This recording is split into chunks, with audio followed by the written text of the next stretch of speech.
Hi everyone, my name is Aprilia and I'm a student executive MBA at IPMI International Business School. Today I want to share you my 8 weeks journey on corporate finance class by Professor Roy Sembel.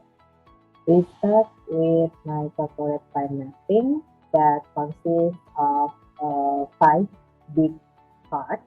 There are financial management, capital budgeting, security analysis, capital structure, and some special topics that interesting for me. And I will give you a further explanation one by one. Okay, we go to the first chapter. It is financial management. Financial management is optimal orchestration of internal and external financial resources towards significant and sustainable value creation. From financial management, I can conclude 2 things based on Professor Roy Sembel. The first one is about the goal of financial management itself, which is a value creation. Value is said to be created when business earns revenue or return on invested capital that exceeds expenses or the cost of capital and give high return on equity, high cash flow, and high profit margin. Cash flow is the important point of financial management. The second one is principal agent problems that have remained problems. There are conflict of interest, asymmetric information, and moral hazards. For the principal agent problems, the solution should be combination of many solutions and integrated one to each other. The third one is good corporate governance. We can say the GCG is one of solution of principal agent problems. 5 keywords of GCG we can say as tariff, that consists of transparency, accountability, responsibility, independency, and fairness. The last one, I also learned about 5 business essentials from Professor Ramcharan from his book, What the CEO Wants You to Know. The 5 business essentials are cash, profit, velocity, growth, and customer focus. So that's all the first chapter. Now we go to the second chapter, that is capital budgeting.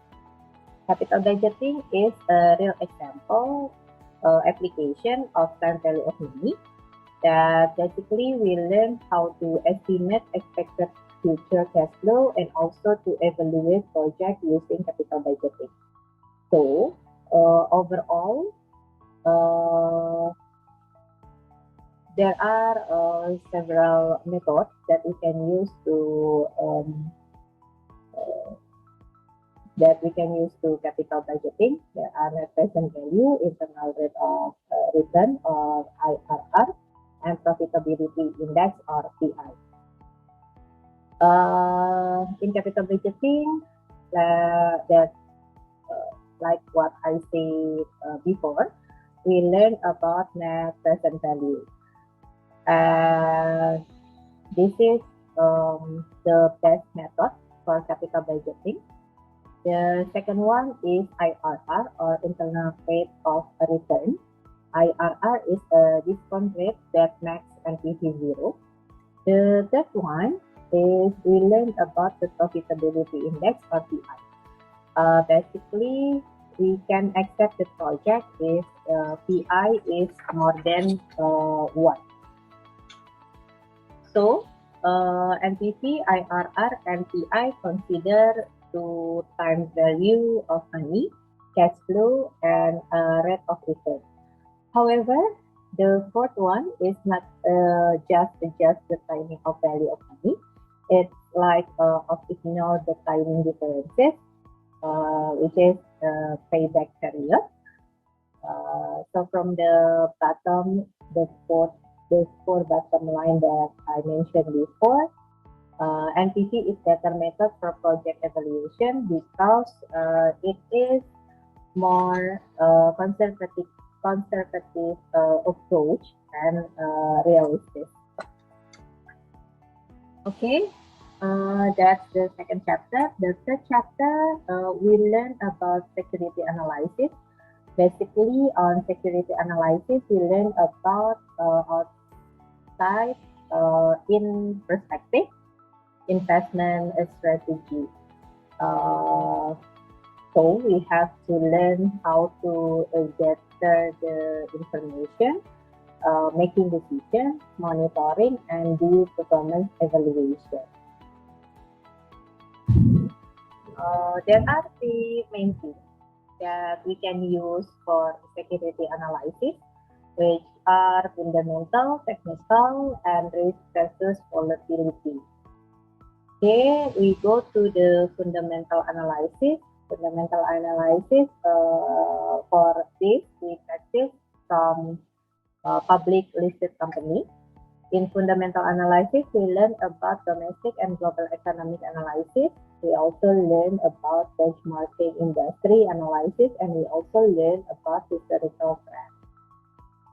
This is what we learn of fundamental analysis, which are intrinsic value versus market price, financial statement analysis, and report analysis. In intrinsic value versus market price, we can make decision if intrinsic value more than market price. Definitely is good indicator to buy the stock. If intrinsic value less than market price, we can sell or short sell the stock. And if intrinsic value is equal to market price, we can hold the stock. And then in financial statement analysis, we should read the balance sheet and income statement, also cash flow, so we can learn the profitability, liquidity, equity, leverage ratio, market ratio, and also historical trend and industry benchmark to really understand about the company condition.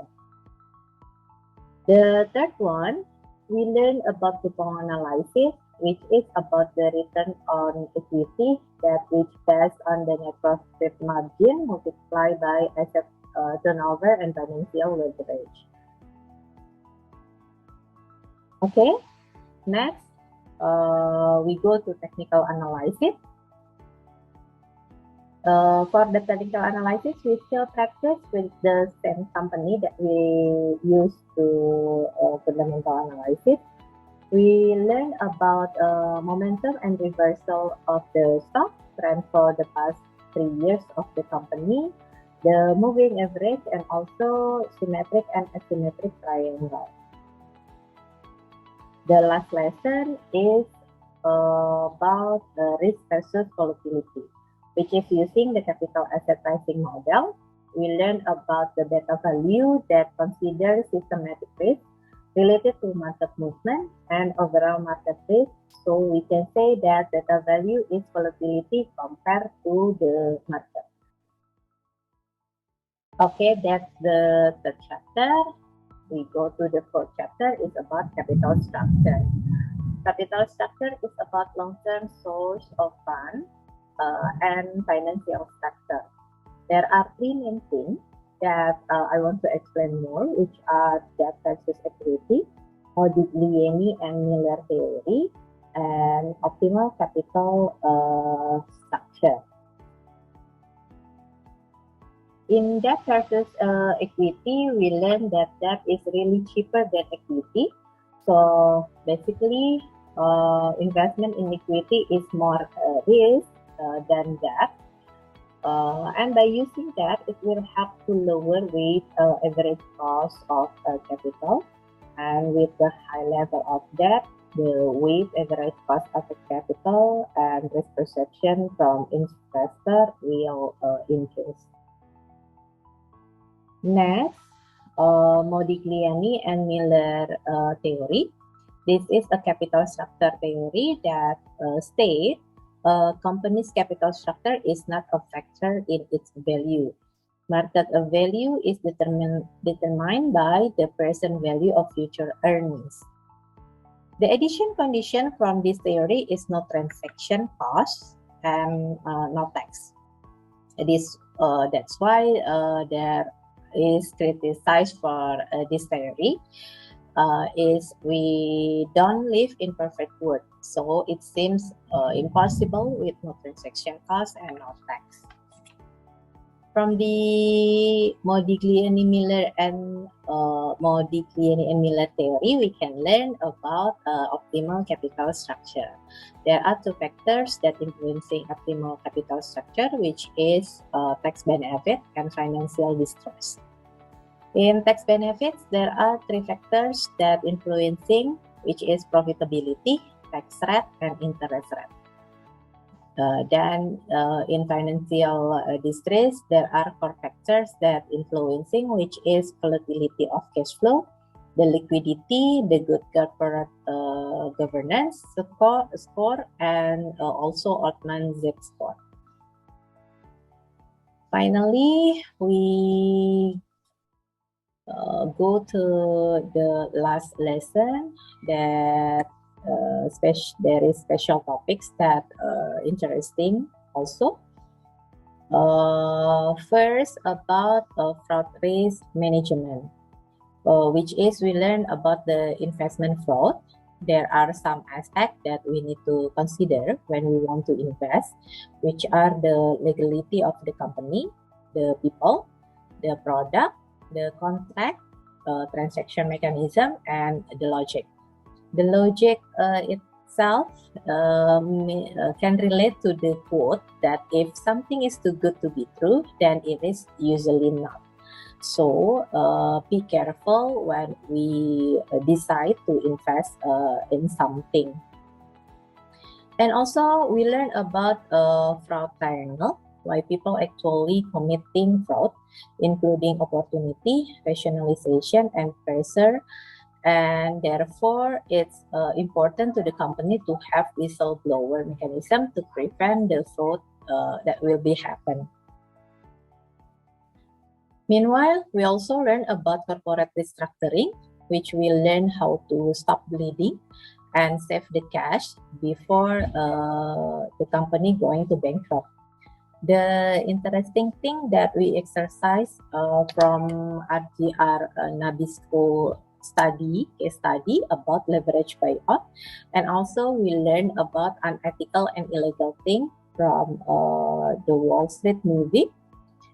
There is one quote that famous from that movie is "Greed is Good" by Gordon Gekko. In this movie, greed more means in a good way. I mean something like greedy for knowledge or optimize something. We also learn about the international finance that consists of the foreign exchange market, inflation rate, forward versus future market option, and arbitrage strategies, which is basically act of buying and selling the same quantity of an asset into different markets simultaneously. The last one is dividend policy. Basically, we learn why companies should pay the dividend. There are some reasons. The first is tax benefit. And with consistent paying dividend is show good performance of the company. And the last reason is by paying the dividend, it's increase investor trust to the company. So that's all for my mapping and my journey on the corporate finance class. The important thing that Professor Roy Sembel always say is it is okay to make mistakes as long as you try harder, learn more from your mistake, and trying harder beyond your comfort zone. That's all. Thank you everyone for watching. I hope you enjoy, and bye-bye.